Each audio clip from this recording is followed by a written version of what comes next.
everyone, and welcome to the debrief on ABC News Live. I'm Kimberly Brooks. Thanks so much for joining us. We have the updates on that Boeing 737 that was involved in the latest recent Ethiopian plane crash. And if you haven't heard, there was a deadly cyclone that destroyed Mozambique and other parts of southern Africa that have left hundreds of people dead.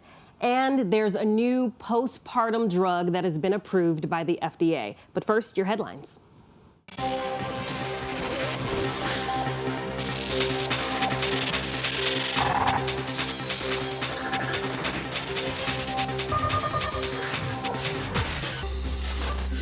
Another fine for Google. European regulators have just hit the company with a nearly $1.7 billion fine, saying the search company has abused its dominance in online ads. Respect for democracy means that this House should deliver the Brexit that the British people voted for. Brexit may be on hold, with a March 29th deadline looming for Great Britain to leave the EU. British Prime Minister Theresa May has just announced she's asking for a 1-month delay to try and come up with a plan to ease the transition. We need time for this Parliament to ratify a deal, and in order to do that, we need an extension until June the 30th. News of a rescue this morning after this scary moment in the Austrian Alps. We see a group of skiers caught in an avalanche. When the ridge gives way, there it goes right there. Thankfully, everyone is okay, walked away without serious injury, but it was a scary moment there. And on the day of the incident, there were avalanche warnings in that area. America's favorite pastime kicking off its season. Piscotti drives one to center field. That ball was hit very well. Haniger back, he'll look up, it is gone! And we've got our first home run. The call on ESPN, the Mariners are playing the A's in Japan.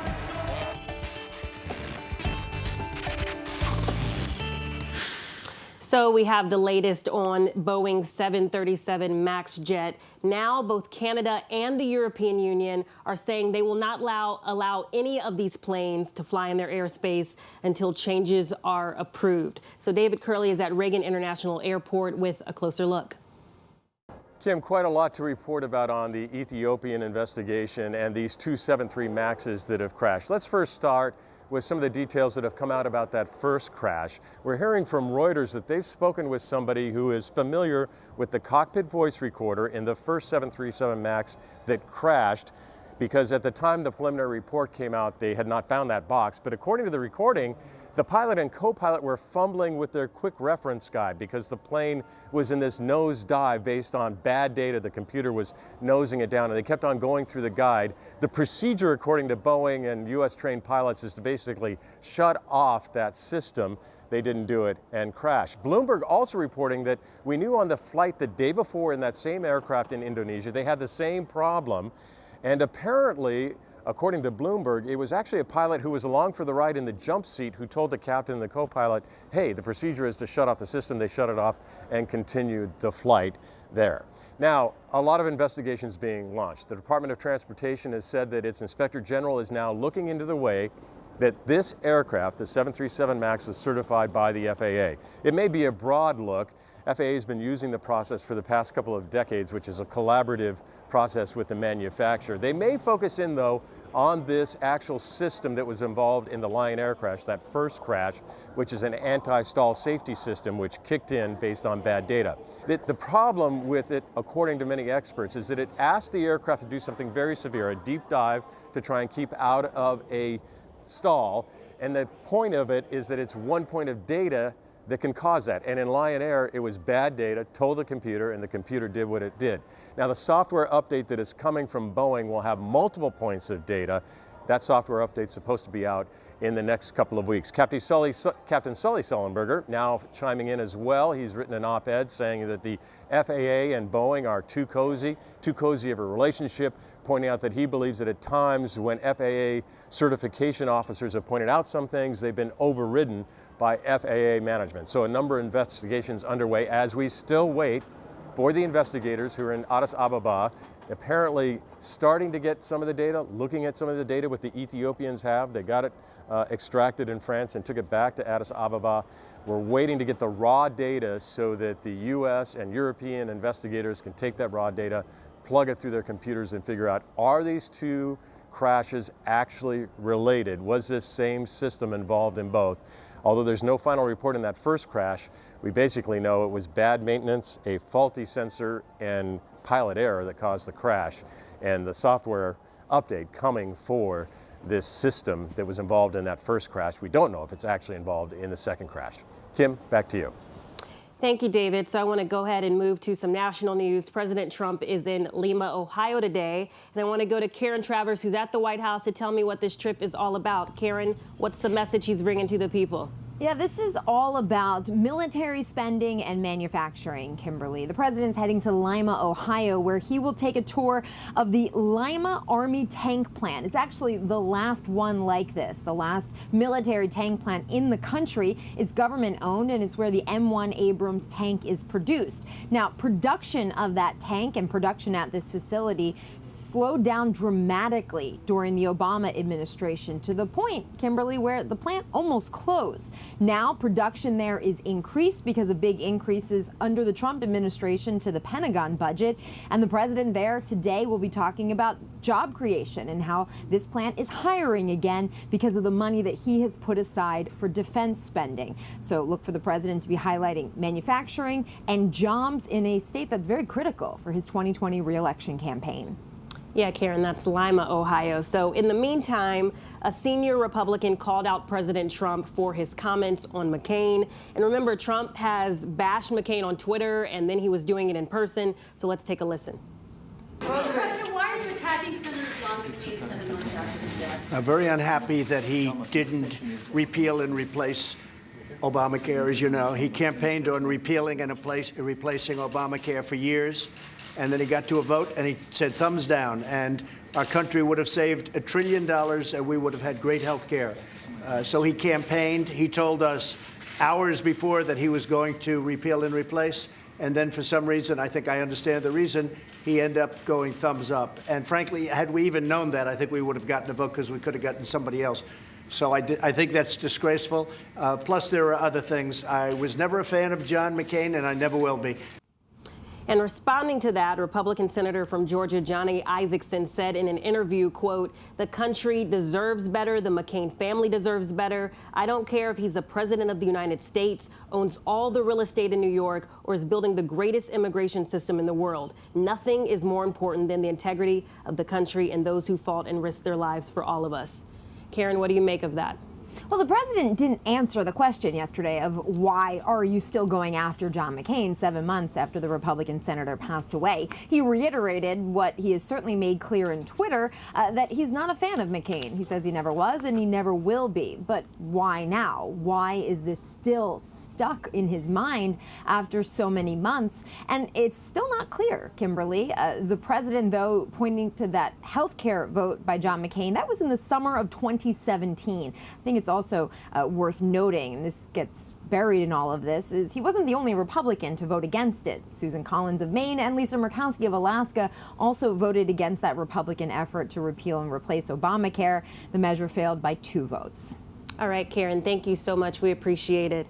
So now to that chemical fire in Texas that was burning for days. But according to authorities, all of the fires at the plant are out. So I want to go to Marcy Gonzalez in Deer Park with more. Hi there, Kimberly. This is such a welcome sight for people in this area. Look at this, clear skies.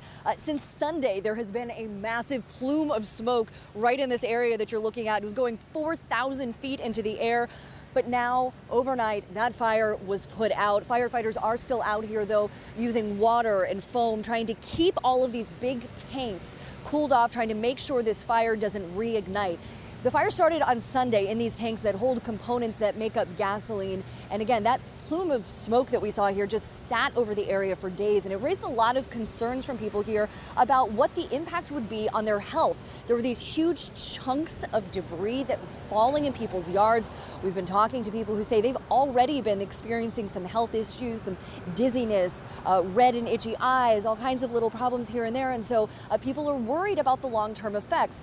Officials here have been monitoring the air quality since all of this started, and they say it's at safe levels. They're still keeping an eye on the air quality, though, because they say there is a chance that this could reignite, which is why the firefighters are still out here. You can see crews still lined up here outside of the chemical plant. Schools reopened yesterday, but a lot of students didn't show up because people here are so concerned. And so the schools are closed again today as a precaution, as officials here continue keeping an eye on the situation here. The company that owns this plant issued an apology. They've also set up a hotline for people to call if they've been impacted by the fire that burned here for several days. Kimberly? Thank you, Marcy. Those images will remain unbelievable. So there's a new medical breakthrough. A new drug to specifically treat postpartum depression has been approved by the FDA. And Dr. Jen Ashton is joining us via phone in New York to tell us why this is such a big deal. So, Dr. Jen, how does this drug actually work to treat this specific type of depression? How does it work? Well, this is really historic. The drug is called Zulresso. That's the brand name, and it's the first drug ever FDA approved to treat postpartum depression. Now, I'll give you the good news first. It's a new way that the drug works. It works via a hormonal metabolite differently than other antidepressants, and it works immediately in contrast to other antidepressants that can take several weeks to kick in. This has to be given intravenously, IV, over 60 hours in an observed hospitalized medical setting to monitor someone's oxygenation and blood pressure because of the rare possibility for a side effect of oversedation or loss of consciousness. The good news is that it did pretty well in clinical trials, and women got immediate relief from postpartum depression, which can be life-threatening. Are you ready for the bad news? Yes. The price tag, $35,000 for this drug. And again, whether it's private insurance or Medicaid, I am very concerned that neither will pay for this. So it's good that it's been developed. It's good that it got FDA approval, but the access and logistics, I worry, will be a real issue. Yeah, so they did the clinical trials. Are people actually using it right now? Are they using it in the hospitals? No. So the earliest that it might be actually available for use would be June. But it was tested, obviously, in phase 3 clinical trials. And, there's a possibility that we might be seeing it as early as this summer. But again, this is something that's a major issue, not just for the woman, but for her family. And in women's health, reproductive health, and in the field of psychiatry, this is really big news. Yeah, and just so to remind people, the symptoms and the issues when people have postpartum, what are those? Because I think a lot of people don't know. Yeah, correct. And if they do know, there's a lot of myth and misconception that it's kind of trivial and, they can just roll it off their back kind of thing. This affects 1 in 9 women. The symptoms include feelings of detachment from the baby, inability to make basic decisions, care for the woman, care for herself or her baby or other children, feelings of hurting the baby or hurting herself. This can be really life-threatening. This is not a matter of being overtired. It's not a matter of just being a little hormonal. This is a medical emergency, and it needs and warrants appropriate research and development for many, many different kinds of treatment modalities, and this is just one of them. Is there any concerns that you have about this new drug? It's really the access and the logistics. I think to have a drug that works immediately in a different way than other antidepressants is an incredible medical advance. But if it's out of reach because of cost or logistics to most women, that doesn't really do much good. So, there's kind of a big gap between those two things, the good news and the bad news. But anytime we can talk about something like this, a mental illness that affects 1 in 9 women who have given birth, I think that awareness is a good thing. And I think the advances in treatment are a good thing. I just want, like the flat screen television that started out outrageously expensive, I would like to see this rapidly come down so that it can be available to any and all women who need it. Dr. Jen, thank you so much. We appreciate it. Thanks. So as I mentioned in the beginning, there is a cyclone that ripped through southern Africa. The images are pretty horrifying. It's killed hundreds of people in Mozambique, Malawi, and Zimbabwe as well. And some cities have almost been completely destroyed, which is why we had trouble, connecting to anyone there, even though there are people on the ground that are helping. One of the biggest things that authorities are really concerned about is that the world is not grasping the severity of this crisis. So we're going to keep you updated on this, but we definitely wanted to make mention. So again, we're moving on. Today is the first day of spring. If you didn't know that, that's also very, very good news. And I think you deserve a proper national forecast. So here's Ginger Z. Kimberly, thank you. We've got to go ahead and start with the flooding. So you've seen so many images out of Nebraska. Now, I've got to tell you, there have been other states that have been dealing with this or just starting to deal with the spring melt and the flooding. Minnesota, the Minnesota River. This is what it looks like right now. You've got another up to 6 feet of rain, or of water, that are going to flood some of the parts of the Minnesota River. So that's only just beginning. Then you go to Iowa, where you've had evacuations over the weekend.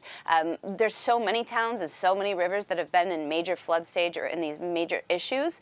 And now we've got more rain on the way. So let me tell you how it's going to work. This weekend, it's the snow melt that's going to begin the issues, because the temperatures are going to rise into the 50s, if not 60 degrees in the northern plains and northern Great Lakes, start to melt that 1 to 2 feet of snow cover. And then as that travels down the rivers, you're going to get more flooding.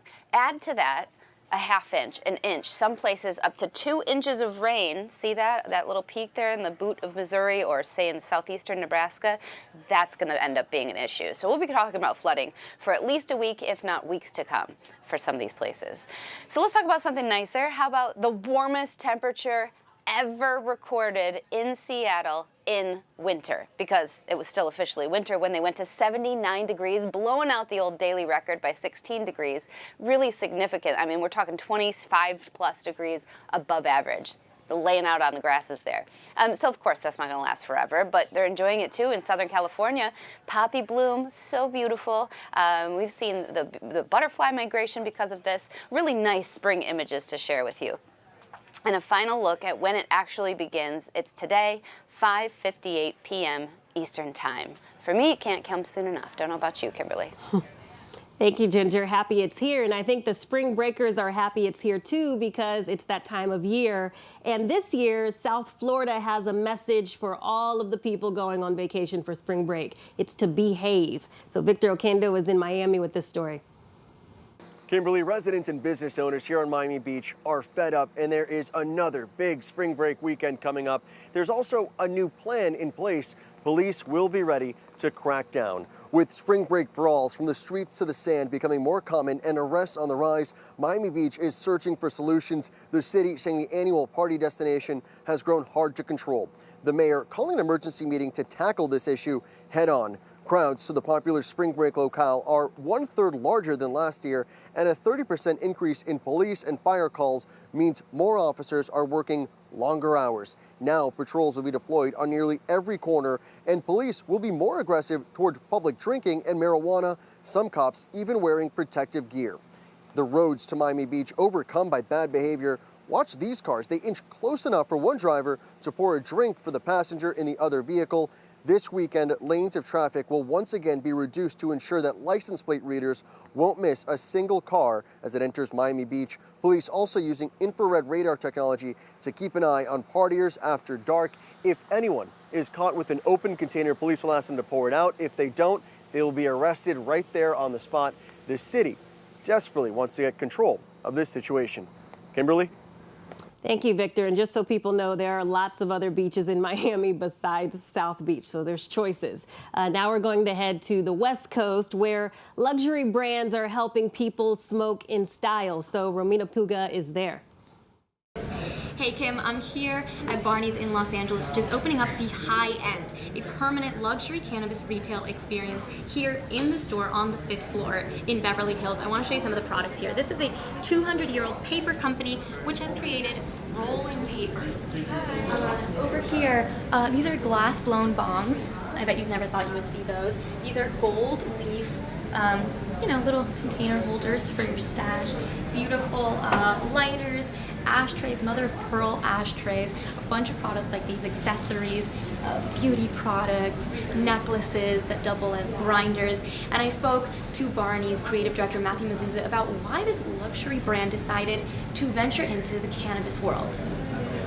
It's been a project for a year in the making, and we've curated a product that really addresses luxury customer engagement with cannabis, and it's functioning as a retail experience, but also an opportunity to educate the customers and really kind of create the dialogue about what's going on in Beverly Hills and nationally about the shift in how people feel about cannabis. Some functional jewelry, Prouvé diamonds that will also function as a roach clip joint holder. Which is super beautiful and innovative because that ring is supposed to be worn sideways and you flip it over to use it. Also working with glass, we have a lot of representation of glass product in our store. Venetian glass blower who used to make bongs when he was in college, now is making bongs for Barneys, and I think incredible. I think part of the humor is that a lot of the vendors used to be engaged in this realm when they were younger, and now in the luxury space they're coming back to. So the store opens this week in Beverly Hills. Kim? All right, Romina, I'm sure lines will be out the door. So now we're going to go to ESPN because they are continuing their coverage of the Special Olympics in Abu Dhabi. And here's ESPN's Julie Foudy. Look who I found backstage at gymnastics here at the Special Olympic World Games. My girl Lee Dawkins from Kentucky and my new best friend Beth Olive from Alabama. Roll Tyrone! Yes! All right, so I have a question for you two. Will you teach me a little bit about rhythmic gymnastics and what you're doing out there on the floor? Because full disclosure, I don't know that much about rhythmic gymnastics. Can you teach me? Beth, show me what you do with your ribbon. Oh, whoa. What are we doing here? Oh, okay, spirals. Nice. And you have to keep it off the floor? Yeah. Oh, I like your rainbow ribbon. How about my pink and white one? Do you like that one? Yes. Oh. Okay, foul by me. That's my bad, All right, Lee, what about the hoop? I called it a hula hoop. I got corrected already. What about the hoop? What do we do with the hoop? Can I borrow one of those too? Can you hold on to my ribbon? Sorry about that, Beth. You hit the, you step in. You step in.